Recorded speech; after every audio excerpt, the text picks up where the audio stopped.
कहानी के शुरू में एक औरत अपनी बेटी को चर्च के दरवाजे पे छोड़कर चली जाती है। बच्ची को तो फादर ने उठा लिया था, लेकिन उस औरत का उस दिन के बाद कुछ पता नहीं चला। यहीं पर हम एक आदमी को एक कैबिन से निकलते हुए देखते हैं। सीन यहाँ से कट होकर प्रेजेंट में शिफ्ट होते हैं। चर्च के सामने मिली वो बच्ची जिसका नाम अब रूबी है, वो बड़ी हो चुकी है। एक इंटरव्यू में वो अपनी कहानी सुना रही थी कि कैसे मुझे मेरी असल मॉम चर्च के दरवाजे पे छोड़ गई थी और फिर मुझे कार्ला ने अडॉप्ट किया, जो मेरे लिए वर्ल्ड की बेस्ट मॉम साबित हुई है। इन्हीं बातों के दौरान शो के डायरेक्टर को शो में कुछ अजीब आवाजें सुनाई देती हैं, जैसे कोई विस्परिंग कर रहा हो। वो लोग ज्यादा ध्यान नहीं देते। इंटरव्यू को कंटिन्यू करते हुए होस्ट रूबी को बताती है कि इस शो का मकसद तुम्हारे असल पेरेंट्स को ढूंढना है। तुम्हारे डीएनए सैंपल के जरिए हम देखते हैं कि इसी शो में कुछ अजीब सी क्रिएचर्स शरारतें कर रही थी, जो पूरी तरह इस वक्त नजर नहीं आ रहे। वो किसी का कॉफी का मग उठा के इधर से उधर रखते थे, तो कहीं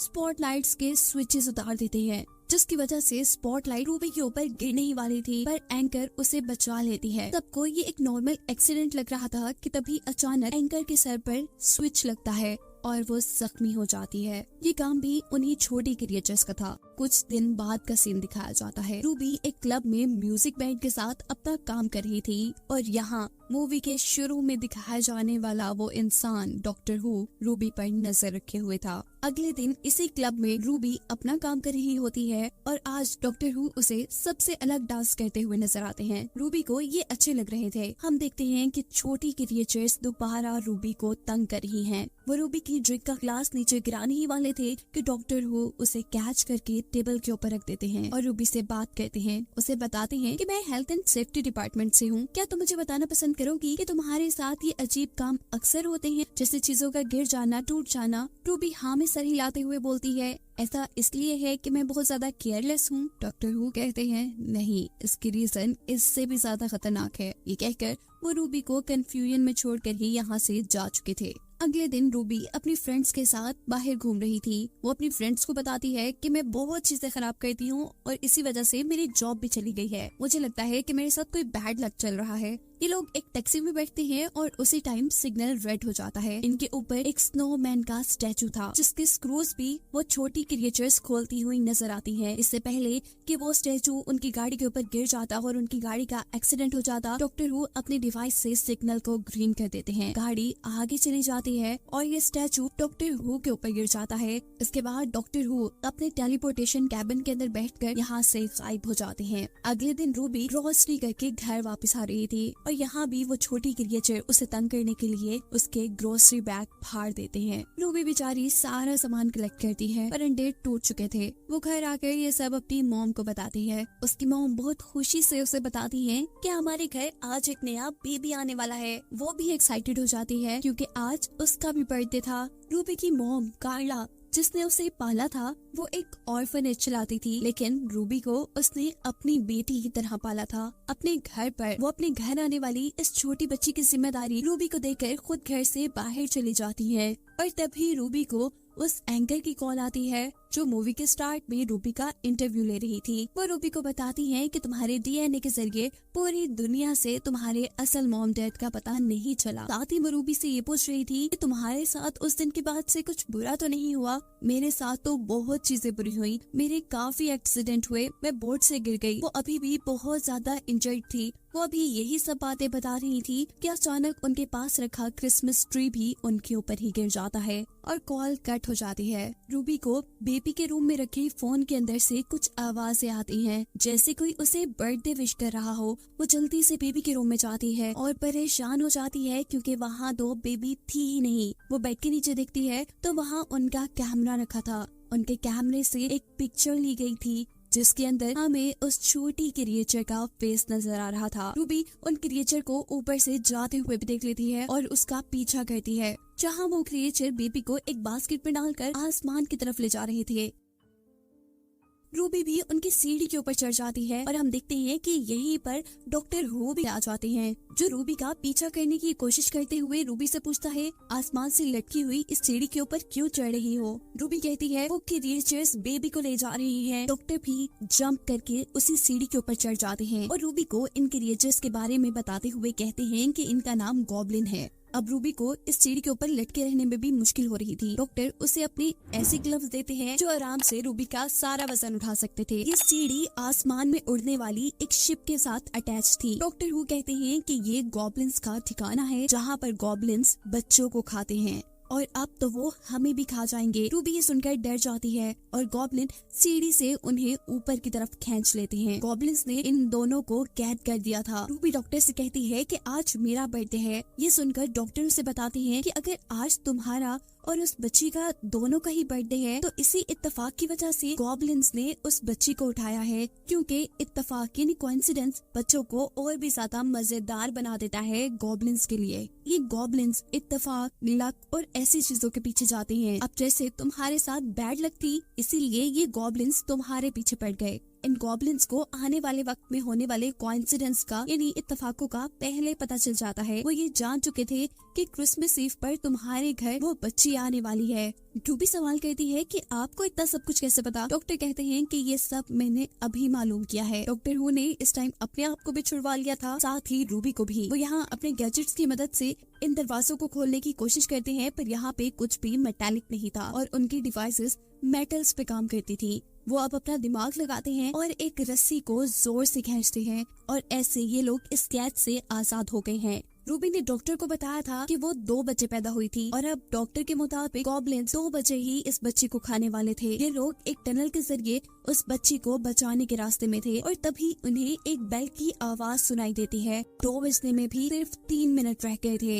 ये लोग एक होल से नीचे दिखते हैं जहाँ बहुत सारे गॉब्लिन्स जमा हैं। एक साइड पर कुछ गॉब्लिन्स नाच रहे हैं तो दूसरी तरफ कन्वेयर बेल्ट पर बच्ची को आगे की तरफ लेकर जाया जा रहा है और यहीं दूसरी तरफ हमें गॉब्लिन्स के किंग को दिखाया जाता है जो बहुत ही बड़ा और बहुत ही खतरनाक नजर आ रहा था। इसे देखकर रूबी और भी ज्यादा घबरा जाती है, क्योंकि रूबी का बेबी कन्वेयर बेल्ट पर आहिस्ता आहिस्ता आगे बढ़कर उस किंग के मुंह में जाने वाला था और तभी डॉक्टर के एक रस्सी खोलने से ये दोनों नीचे कन्वेयर बेल्ट पर गिर जाते हैं, उसी कन्वेयर बेल्ट पर जिस पर बच्ची थी। ये कन्वेयर बेल्ट रुक जाती है और सभी गॉब्लिन्स हैरान होकर उन्हें देखने लग जाते हैं। जब डॉक्टर हु बच्चे को गॉब्लिन के किंग के सामने से उठाते हैं तो किंग बहुत ज्यादा गुस्सा हो जाता है। अब डॉक्टर हु उनसे अपना तारुफ करवाता है और साथ ही उनके बजाए हुए गाने के ऊपर डांस भी करने लगता है। किंग और सभी गॉब्लिन्स इनके डांस को देखकर खुश हो जाते हैं। डांस करते करते डॉक्टर हु ने खुद भी एक ग्लव पहन लिया था और दूसरा ग्लव रूबी को दे दिया था। दोनों ग्लव्स पहनते ही बच्ची को लेकर रस्सी के साथ लटक कर नीचे की तरफ आ जाते हैं।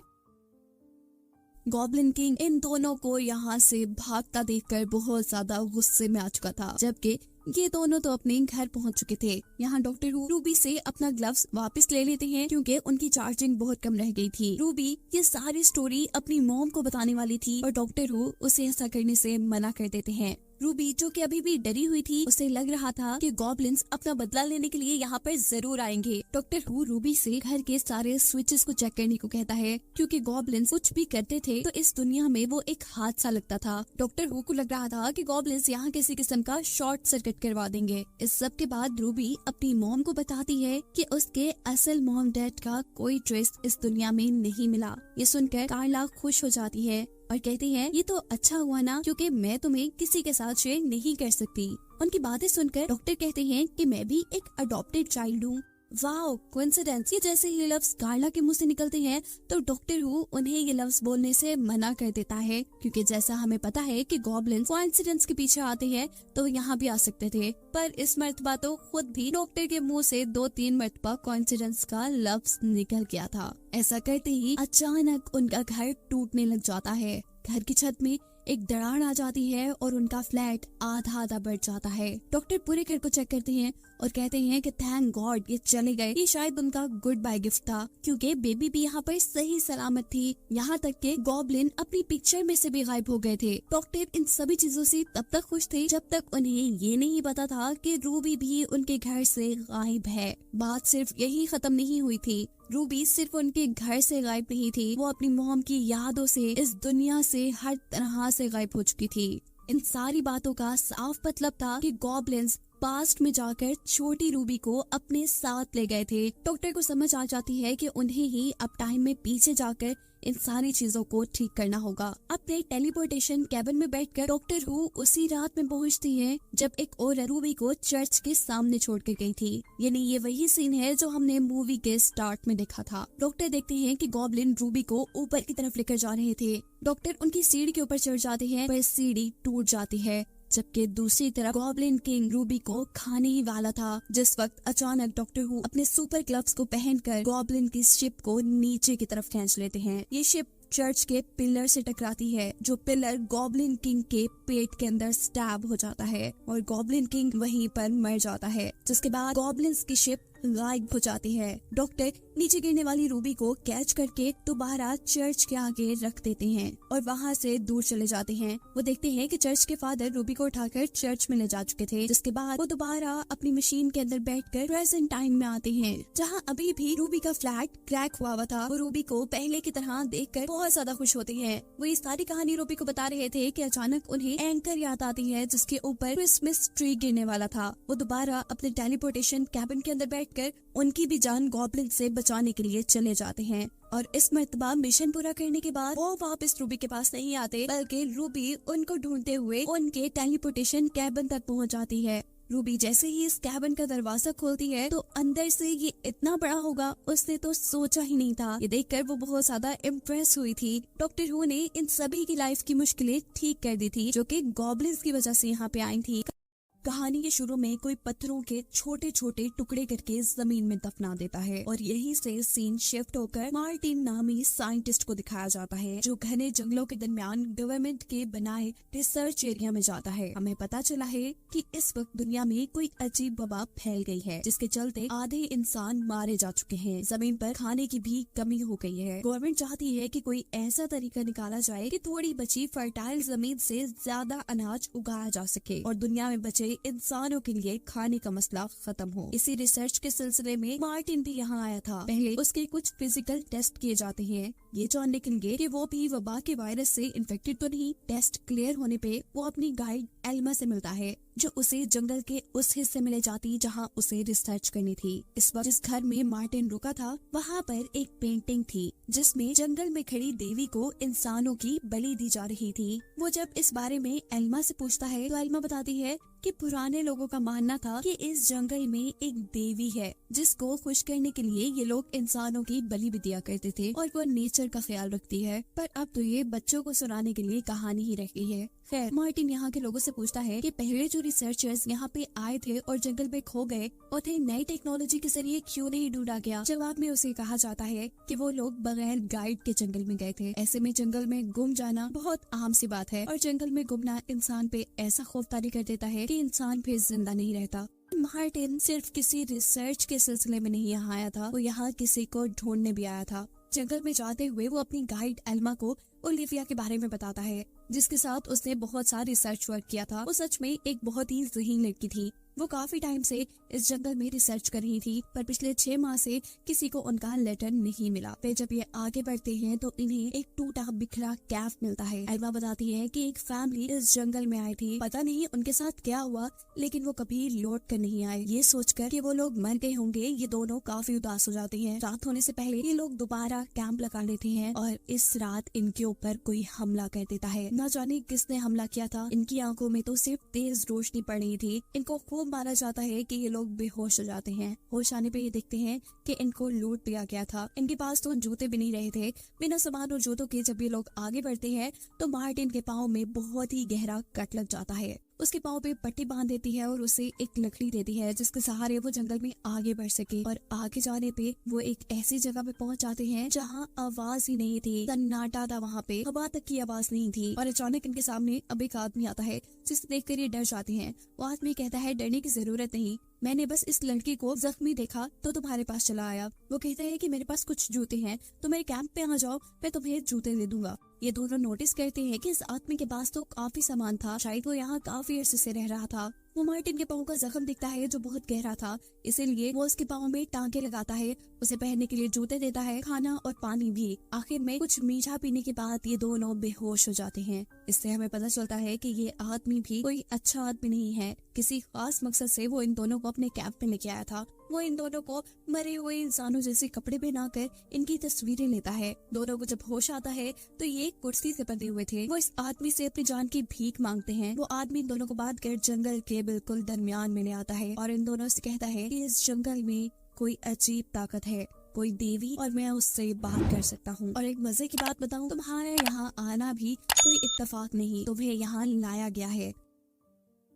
खैर, इन सब बातों के बाद वो मार्टिन से कहता है कि तुम्हारे पैर का जख्म काफी खराब हो चुका है, तुम्हारा इन्फेक्शन पाँव की उंगलियों में फैल गया है जो कि मुझे काटनी पड़ेगी। मार्टिन और एल्मा उसे ऐसा करने से मना कर रहे थे, लेकिन वो एक नहीं सुनता और मार्टिन के पाँव की 2 उंगलियां अपनी कुल्हाड़ी से काट देता है। मार्टिन को इतना दर्द हुआ था कि वो तो बेहोश हो चुका था। अब वो आदमी मार्टिन को यहाँ से बाहर ले जाता है, उसको अजीब से कपड़े पहना देता है, इर्द गिर्द अजीब चीजें रख देता है, ऐसे जैसे अब वो मार्टिन की बलि देने वाला हो। जबकि दूसरी तरफ एल्मा अपनी कुर्सी के पास पड़ी हुई ब्लेड को बहुत मुश्किलों से हासिल करती है, अपने आप को छुड़वाती है और मार्टिन को बचाने के लिए बाहर जाने ही वाली थी कि यहाँ पर वो बुरा आदमी आ जाता है, जिसके ऊपर हमला करने के बाद वो मुश्किल से ही सही पर मार्टिन के पास पहुंच जाती है और उसे भी छुड़ा लेती है। मौका पाते ही ये दोनों भागते हैं जंगल की 2 अलग अलग डायरेक्शंस में। मार्टिन तो पाँव पे लगने वाली चोट की वजह से काफी आहिस्ता आहिस्ता चल रहा था, जबकि एल्मा तेज भाग रही थी। यह आदमी एल्मा के ऊपर अब तीर से हमला करने ही वाला था कि तभी मार्टिन उस आदमी का ध्यान एल्मा से हटाने के लिए उसे आवाज देता है। अब वो आदमी मार्टिन के पीछे पड़ चुका था। मार्टिन तेज ना भागने की वजह से अब जंगल में छुपने की कोशिश कर रहा था और वो आदमी मार्टिन को मारने की। तभी उसे जंगल में एक माइक नजर आता है। मार्टिन उसमें मदद के लिए चिल्लाता है और अचानक वही तेज रोशनी उसे नजर आती है और अचानक कोई सूट पहनी हुई लड़की उसे बचा लेती है। ये और कोई नहीं थी बल्कि साइंटिस्ट ओलिविया ही थी, जिसे ढूंढने के लिए मार्टिन यहाँ तक आया था, उसके साथ ही रिसर्चर। ये लोग कुछ ही देर में एल्मा को भी ढूंढ लेते हैं। मार्टिन इससे पूछता है कि तुमने बाहर की दुनिया से कांटेक्ट खत्म क्यों कर दिया? तो ओलिविया जवाब देती है कि मैं यहाँ पर काफी बिजी हो गई थी, मुझे यहाँ पर कुछ मिला, कुछ ऐसा जिसकी वजह से मुझे लगता है कि दुनिया अब बदल जाएगी। ओलिविया बताती है कि मुझे यहाँ काफी अजीब पत्थर मिले हैं और साथ ही मुझे यहाँ काफी अजीब फ्रीक्वेंसीज की आवाजें सुनाई देती हैं। मुझे लगता है कि यहाँ के दरख्त और हर चीज आपस में एक दूसरे से बातें करती है और शायद यहाँ पे ऐसी कोई ताकत है जो हमसे बात करना चाहती है। मैंने इन आवाजों को समझते हुए एक लैंग्वेज भी बनाई है। मार्टिन भी इन आवाजों को सुनता है और समझ जाता है कि ये आवाजें कोई आम आवाजें नहीं हैं। अपनी स्टोरी आगे बढ़ाते हुए ओलिविया बताती है कि मैं यहाँ अपने हस्बैंड के साथ आई थी, जिसका सामना तुम लोग कर चुके हो। हम लोग काफी टाइम रिसर्च करते रहे और फिर हमें एक पत्थर और एक किताब मिली, जिसे पढ़ने के बाद हमें यहाँ पे मौजूद एक ताकत का पता चला। इस ताकत की असलियत का पता चलाने के लिए मैंने तो साइंस का सहारा लिया, लेकिन मेरे हस्बैंड जादू में बिलीव करने लगे और अब वो उसी ताकत की, उसी देवी की पूजा करता है और उसे खुश करने में लगा रहता है। यही वजह है कि वो तुम्हें मारना भी चाहता था। ओलिविया कहती है कि मैं इस लैंग्वेज के जरिए बहुत करीब पहुंच चुकी हूँ। मुझे लगता है कि अब जल्दी ही मैं ये जान जाऊंगी कि वो ताकत हमसे क्या कहना चाहती है। ओलिविया की सारी बातें खत्म होने के बाद एल्मा मार्टिन से कहती है, मुझे इस औरत की बातों पे बिल्कुल यकीन नहीं, ये अपने शोहर की तरह ही अजीब बातें कर रही है। मुझे लगता है कि ये उस आदमी के साथ मिली हुई है और हम अभी तक खतरे में हैं। एल्मा कहती है कि हमें खुद भी यहाँ से निकलना चाहिए और इस औरत को भी यहाँ से ले जाना चाहिए। मार्टिन जब ओलिविया से सारी बात करने के लिए उसके पास जाता है तो वो एक नई कहानी मार्टिन को सुनाने लगी थी। वो कहती है कि तुम यहाँ आए नहीं हो, याद करो तुम्हारे आने से पहले तुम्हारे कान बजे होंगे, हमारे भी बजे थे और हम भी इसलिए यहाँ आए। इन बातों से एल्मा और भी ज्यादा परेशान हो जाती है और वो मार्टिन से कहती है कि हम यहाँ से अभी और इसी वक्त निकल रहे हैं। जैसे यहाँ से निकलने ही वाले होते हैं तो जंगल के चारों तरफ से अजीब जहरीली गैस निकलना शुरू हो जाती है। ओलिविया कहती है, चले जाना यहाँ से, पर कुछ देर इंतजार कर लो, ये गैस जब खत्म हो जाए तब चले जाना। पर एल्मा अब रुकने वाली नहीं थी। वो यहाँ से जाने के लिए ओलिविया से ओलिविया का सूट लेती है और मार्टिन उसके साथ एक रस्सी बांध देता है ताकि एल्मा अगर उस गैस में जाते हुए बेहोश हो जाए तो मार्टिन उसे बचा सके। ऐसा ही होता है। एल्मा थोड़ी ही दूर जाती है तो गैस उसके ऊपर अपना असर करना शुरू कर देती है। उसे हेलुसिनेशंस होने लगते हैं, कुछ चीजें नजर आने लग जाती हैं और वो बेहोश हो जाती है। मार्टिन फौरन ही उसे पीछे खींच लेता है। होश में आने पर वो जोर जोर से चिल्ला रही थी कि मैंने उसे देखा, वो बहुत ही बड़ा था, मैंने उसे देखा। रात हो जाती है और हम देखते हैं कि ओलिविया का हस्बैंड भी उनके कैफ के पास आया हुआ था। मार्टिन और एल्मा को अब इन बातों का यकीन हो चुका था कि ये दोनों मिले हुए हैं। ओलिविया मार्टिन से कहती है कि यहाँ पे जो भी ताकत है वो तुम्हारे जरिए हमसे बात करना चाहती है। मैंने तुम्हारे लिए कुछ बनाया है, तुम ये पी लो और इसके बाद हम बाहर चलेंगे। मार्टिन उसकी बात इतनी आसानी से ना मानता, लेकिन उसे पता था कि अगर उसने ऐसा ना किया तो एल्मा की जान भी खतरे में पड़ जाएगी। उसे ये भी पता था कि शायद वो जो पी रहा है उसमें जहर भी हो सकता है। एक दरख्त के पास आकर मार्टिन उस जहर को पीने ही वाला था कि दूसरी तरफ एल्मा ओलिविया से कुछ बात करने के लिए जाती है। उसके सीक्रेट रूम में जाने पर उसे काफी लोगों की तस्वीरें मिलती हैं। ये वही लोग थे जो इस जंगल में गुमे थे और जिनकी लाशें एल्मा और मार्टिन ने इसी जंगल में देखी थी। एल्मा अब जान चुकी थी कि ये साइंटिस्ट अपने हस्बैंड से भी ज्यादा पागल है। अभी वो यही सब सोच रही थी कि यहाँ पर ओलिविया भी आ जाती है। वो बिना कुछ सोचे समझे ओलिविया के ऊपर हमला करती है और उसे जख्मी करके मार्टिन को बचाने के लिए बाहर आती है। जहाँ पर ओलिविया का हस्बैंड उसे तकरीबन मारने ही वाला था। वो बहुत ही तेजी से पहले ओलिविया के शोहर की आंख पे हमला करती है और फिर उसे मार देती है। मार्टिन की जान अब बच चुकी थी, जबकि ओलिविया के शोहर के मरने की वजह से यहाँ अजीबोगरीब धुआं फैल चुका था। इस धुएं से एल्मा को दोबारा हेलुसिनेशंस होने लगते हैं। उसे अजीबोगरीब ख्याल आने लगते हैं और वो बेहोश हो जाती है। और अगले दिन जब उसे होश आता है तो वो बिल्कुल ही बदल चुकी थी। उसके सामने ओलिविया थी जो उसे शुक्रिया कहते ही जमीन पर गिर जाती है, ऐसे जैसे उसे किसी अजीब ताकत ने आजाद कर दिया था और वो ताकत अब एल्मा के अंदर आ चुकी थी। वो अजीब लहजे में मार्टिन को आकर कहती है, चलो मैं तुम्हें इस जंगल से बाहर ले जाऊं। कहानी में अभी भी एक सवाल बाकी है कि आखिर एल्मा और ओलिविया के साथ हुआ क्या था। इस जंगल में सच में एक ताकत थी जो नेचर का ख्याल रखती थी और नेचर से प्यार करती थी, पर जब इंसानों ने नेचर को बुरी तरह तबाह कर दिया तब उस ताकत ने लोगों को अपनी तरफ बुलाना शुरू किया जो उसके कहने पे नेचर का ख्याल रखे। लेकिन ओलिविया और उसके हस्बैंड को ये बात ठीक से समझ नहीं आई। उन्होंने इस ताकत को खुश करने के लिए लोगों को मारना शुरू कर दिया और तब दोबारा नेचर ने एल्मा और मार्टिन को यहाँ बुलाया। कहानी के आखिर में हमने देखा कि एल्मा ने मार्टिन को मारने की बात नहीं की थी। इसका मतलब था कि उस ताकत को अब सही इंसान मिल चुका है जो उसके लिए नेचर का ख्याल रखे। जिसके साथ ये कहानी यहाँ खत्म हो जाती है।